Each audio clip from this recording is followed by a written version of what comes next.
Welcome to Within the Frame, where we bring the most pressing issues across the globe into focus. I'm Kim Mok-yeon.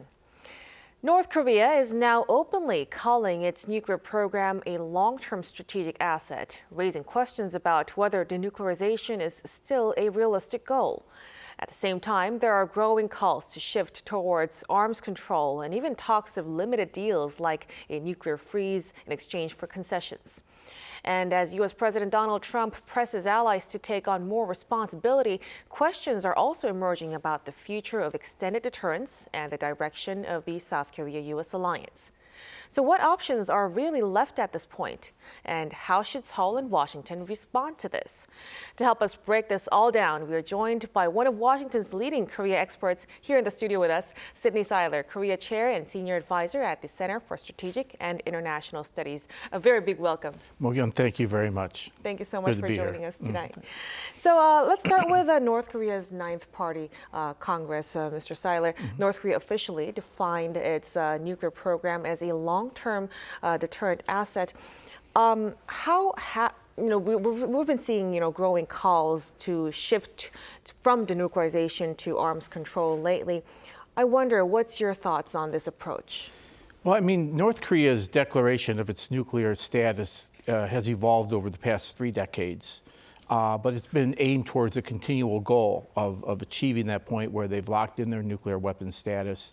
The world has somewhat come to grips with it, accepts it, tolerates it, and it can move on to the next phase of whatever it has planned, whether they plan to focus internally to help restore the economy and the conventional military, both of which have suffered because of the pursuit of the nuclear weapons program, or whether they do something more aggressive and revisionist along the lines of what Vladimir Putin has done in Ukraine. So I don't know that the language from the Ninth Party Congress necessarily changes any of the game. We knew looking forward when we were assessing this early in the late 2000s, 2010s, that this time would come. It would be a process and not a single event.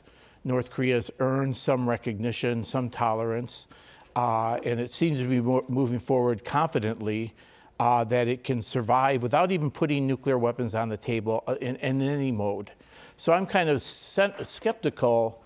I reject the assertion that pursuit of CVID, or complete verifiable irreversible denuclearization, that pursuit of the perfect has blinded us to the good that we could have had through more, less ambitious approaches, because through each and every stage, whether it was the agreed framework itself, the 6-party talks, the Leap Day understanding, the Singapore-Hanoi approach, we have always said denuclearization needs to be our end goal. We will get there gradually. North Korea will do things, and then in the mode of action for action, we can reduce the threat on the peninsula even while North Korea has nuclear weapons. So there's no real fundamental change here. That there's more of a focus on arms control would be more interesting to me if there was any evidence Kim Jong-un would be responsive to calls for arms control talks. Right. So a lot of things have changed for North Korea as well. Right. So we're also seeing some kind of shift towards our end goal of denuclearization we're seeing, right? Right. There's a logic that, North Korea is very big on sovereignty and being treated as an equal. And what we have, what you have, we can have. What you do, we can do. You do missile tests, we can do missile tests. You have nuclear weapons, we have nuclear weapons. You have nuclear submarines, we're going to do nuclear submarines. So the idea that we would enter into an arms control approach with North Korea, that they would be seeking parity with U.S. capabilities is somewhat hard to fathom. There are other good things we can do by talking to North Korea, and that's why I think it's good that every president, there's not been a president since Bill Clinton who has said they are not going to talk to North Korea. But here and now with Donald Trump, term 2, he's expressed an interest in talking. I hope North Korea takes him up on that offer. Mm-hmm. Then having said all that, do you think there's this possibility for the Trump administration to actually engage North Korea while effectively treating it as a de facto nuclear state? I can write the talking points right now for the president. The president would say something like this: the world's a dangerous place, and nuclear weapons are a dangerous, very dangerous piece of that. That's why I took action against the Iran program to prevent this evil autocratic regime from having this very dangerous capability. As you look at the Korean Peninsula, North Korea already has nuclear weapons. We have to just accept that fact. What's important, though, is that we begin a process by which to ensure peace on the peninsula, ensure those weapons are not used, and one day maybe achieve that goal. And I think that type of language would allow him to say he's not abandoned denuclearization, and it would match, it would be responsive to what Kim Jong-un, or through Kim Yo-jong's statement sometimes, has said that denuclearization is no longer an issue for discussion.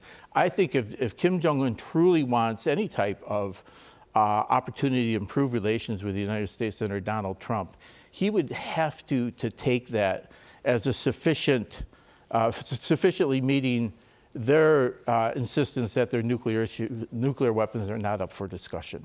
Mm-hmm. Then in that case, do you think it's realistic for a small deal to happen, you know, a freeze in exchange for reducing American troops in Seoul? Yeah, it would be controversial, and it would, you know, as far as what you would put on the table, troop withdrawal, promise to roll back, extended deterrent, signaling demonstrations, no more B-52 flights, et cetera.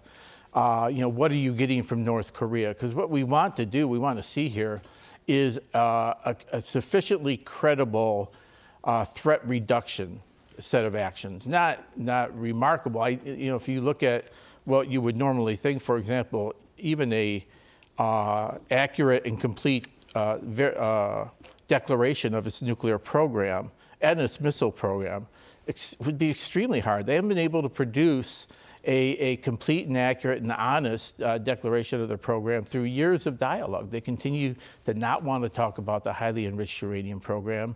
They will treat the missile program as a sovereign right. That's off the table. It would make progress on those issues extremely difficult. That's why I find myself perhaps hedging a little in saying that I believe there's going to be some type of dialogue. There will be some opportunity for talks. But that these talks would not really yield much based upon where North Korea is and what they've stated about their program and what we would be wanting to see from North Korea. We want de-escalation, we want to relieve tensions, we want to prevent surprises. These are all areas where North Korea actually wants to keep tensions high, to have uncertainty about its disposition, its nuclear first use. Things that we would want to try to address with North Korea are their very strengths. And so it'd be very difficult to imagine how far arms control could really get you going forward. The challenge for President Lee and future ROK presidents will be answering this question: what is the right mix of muscle flexing, extended deterrence demonstrations, military exercises, emphasis of what we're doing to counter North Korea's capabilities, with the fact that these are the very things that North Korea complains about and become obstacles to engagement. So what do you get from engagement? What do you get from muscle flexing? And how do these work together? I personally think there's elements of good in the engagement. Look at what Moon Jae-in tried to accomplish with North Korea, tried to bring him to the table, tried with a degree of sincerity, I believe, to give Kim Jong-un every opportunity to say yes.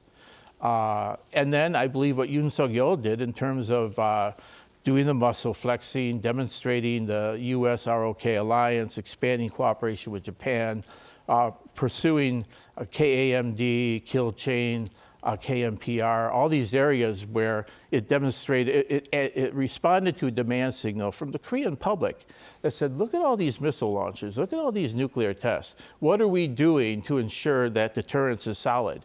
I think there needs to be a mix of, you know, Moon Jae-in-ish and Yoon Suk-yeol-ish like approaches to North Korea. The problem is, of course, advocates of one side totally reject the legitimacy of the other. I just think we've been fortunate. People say that the policy on the peninsula has failed for 30-some years. Look at where we are. Well, where we are is peace. You know, it's really regrettable and really unfortunate, first of all, that the peninsula remains divided. Secondly, that North Korea is increasing its capabilities to intimidate and blackmail and subdue South Korea through its nuclear weapons. But we have maintained deterrence. We shouldn't forget that. particularly in the aftermath of the Cheongnam sinking and Yeonpyeong-do shelling of 2010, we were really wondering how were we going to contain North Korea and prevent provocations. And with the exception of the 2015 August landmine incident, frankly, the peninsula has, tensions have been managed. The program grows, but, for South Koreans, they remain pretty confident in the U.S. commitment, extended deterrence and conventional support, the 28,500 troops, the whole package. So we've managed the program more or less with, short of some type of military action similar to what we're using in Iran right now, there was really no other option on North Korea, credible option that could have slowed the program any more than we have through our diplomatic actions and our sanctions. But just to give a quick question about a quick thought, you've mentioned that we wouldn't really expect much of a concrete result when we do have a dialogue with North Korea. Then what is the importance of still pursuing these kinds of bringing them back to dialogue? Well, summits have a history of, if not fully prepared, with agreements before the fact that the leaders get together to sign and exchange pens, that summits don't really make great breakthroughs on the substantive side, but they do provide the people, the public, a sense of tension reduction. It's better that they're talking rather than shooting missiles at each other. And so there's a domestic political imperative, domestic reassurance imperative, and it does provide leaders an opportunity to get to know each other, to understand each other better, and maybe even develop some type of personal relationship that could translate into, the actions that we would need to take in an actual crisis. So we have Pyongyang's phone numbers, we have the email addresses, we were able to talk to them. And so that would be the value of a summit right now between Donald Trump and Kim Jong-un. Thank you so much for the clarification. Then, so in order to bring North Korea back to the negotiating table, we hear that you've mentioned there are very few viable cards regarding that. Could you elaborate on that? That's right. I mean, North Korea, the history of our 3 decades of negotiating with North Korea is that we've put a lot on the table in terms of improved relations with the United States, improved relations with Japan. Just earlier today, I was reading the second and first phase implementation action statements from the 2005 September 19th joint statement, and the things that we were seeking to pursue at that time. And the list of economic benefits, energy benefits, investment from companies that were looking to get into North Korea,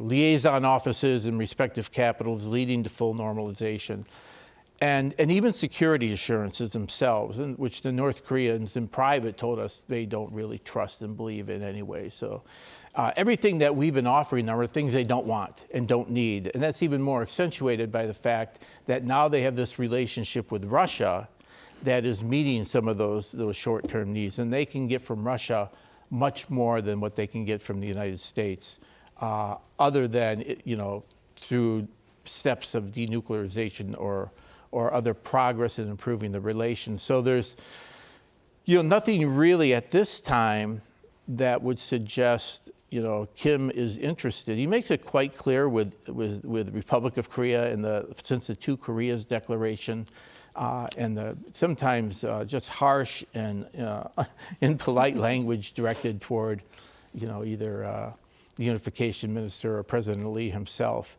So I think there's strong signals from Pyongyang that for now they're not interested in engaging the Lee Jae-myung government.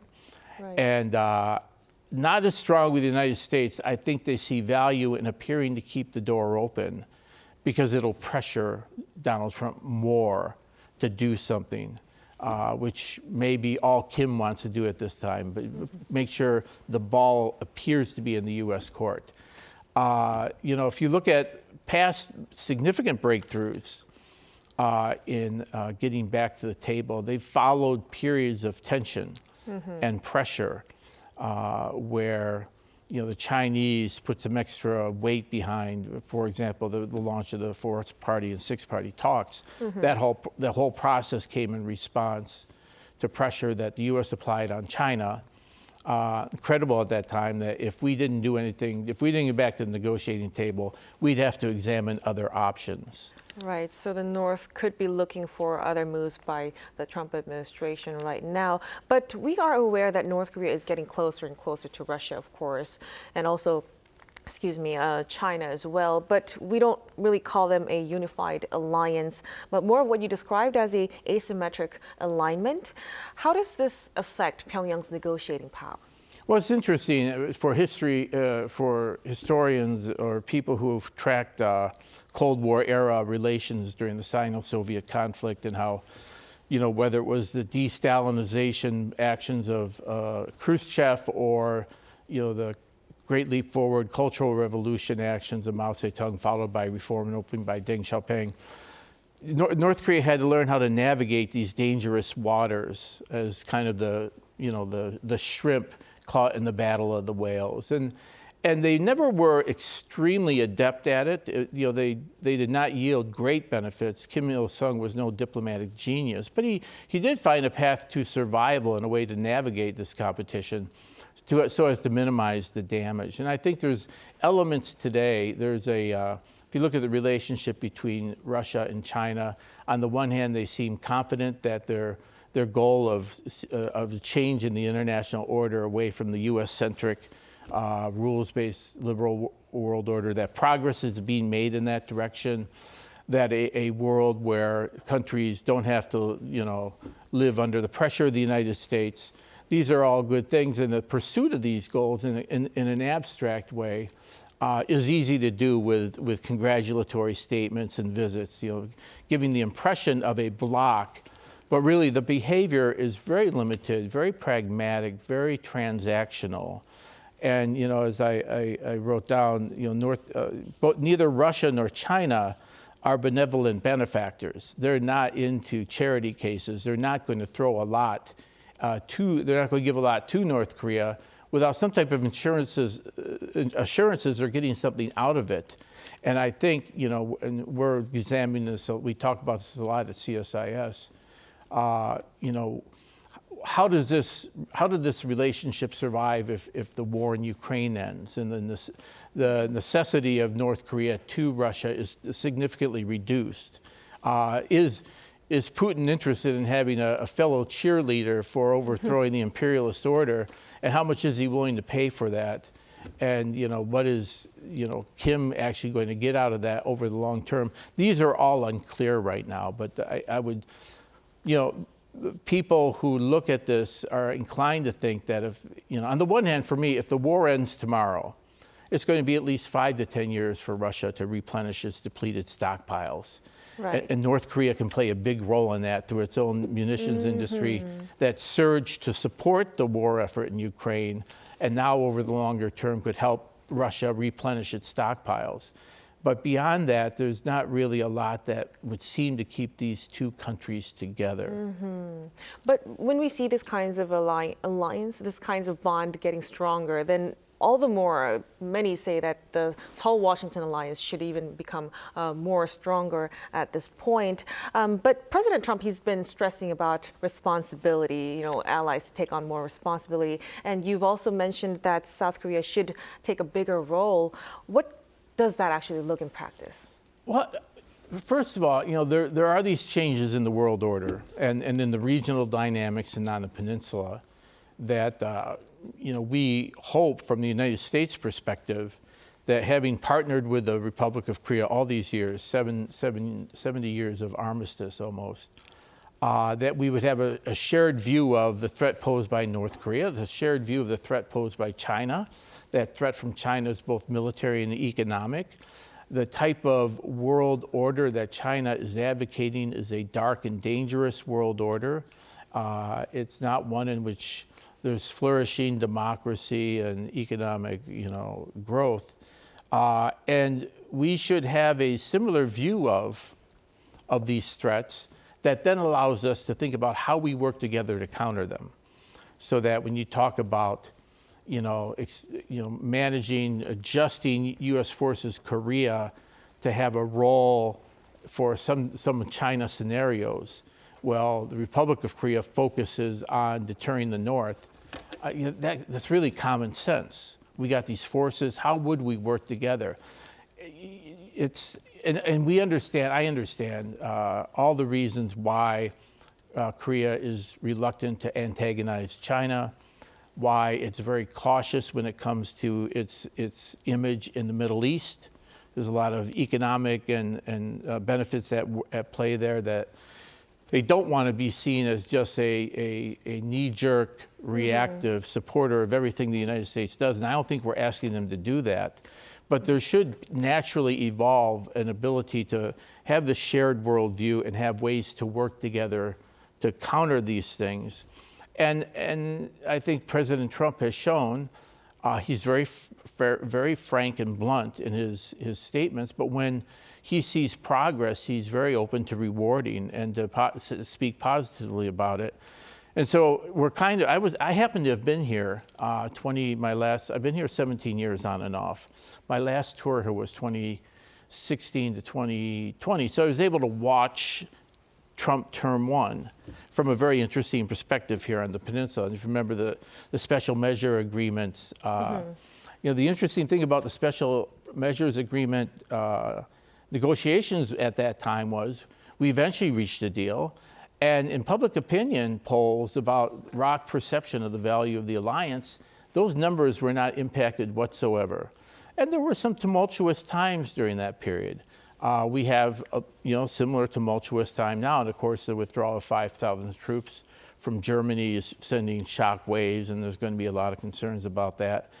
But I think if we partner, and we have excellent opportunities to partner because of the institutionalized ties between our two countries, we'll make it. We'll get through this. Right, but as for South Korea, we are, of course, worried about the ongoing threats. And you've mentioned that the independent nuclear capability in Korea, it could actually weaken alliance with Washington. Then what could we actually have as a reassurance, of this current situation? It's interesting you use the reassurance word because there is a degree that this is not a question so much of what we need to do to deter. It's what it looks like to the South Korean people. Because I can tell you that, we have a lot of experience deterring North Korea. North Korea knows that if they use a single nuclear weapon, it's the end of the regime. They know the United States brings world-class military capabilities. Over the past year or two, between the wars in Ukraine and in Gaza and now with Iran, the capabilities of missile defense have really pleasantly surprised me. So North Korea knows that we're a formidable military power and that our commitment to the defense of the Republic of Korea is real. We have 28,500 troops here. I don't know that it's any different at 23,000. We have families and dependents on now longer tours here. Our commitment to Korea could not be any clearer. And so I do believe, you can never fully have confidence when you make an assessment on deterrence, right? Why haven't they done anything since Cheongnam? There could be a variety of reasons. But I think ensuring that we work together closely with our two governments, that we take care of that reassurance piece, that we have a partner in the Blue House and we have a partner in Samgakchi at the Ministry of National Defense in reassuring the South Korean people of the strength of the alliance and the fact that North Korea is deterred, and not a lot of voices who are anguishing over whether the alliance is falling apart, et cetera. So the reassurance piece is heavy lifting, but our two countries need to work together. Right. That really helps us have a clear picture of the current situation and the direction of the alliance moving forward. Right. But as for now, we'll have to conclude our discussion at this point. Thank you so much for your insights, Mr. Seiler. Thank you. I really enjoyed our time today. Me too. Thanks. And that'll be all from us on Within the Frame tonight. Be sure to tune in again next time as we continue to explore the stories that matter. Until then, stay informed and engaged.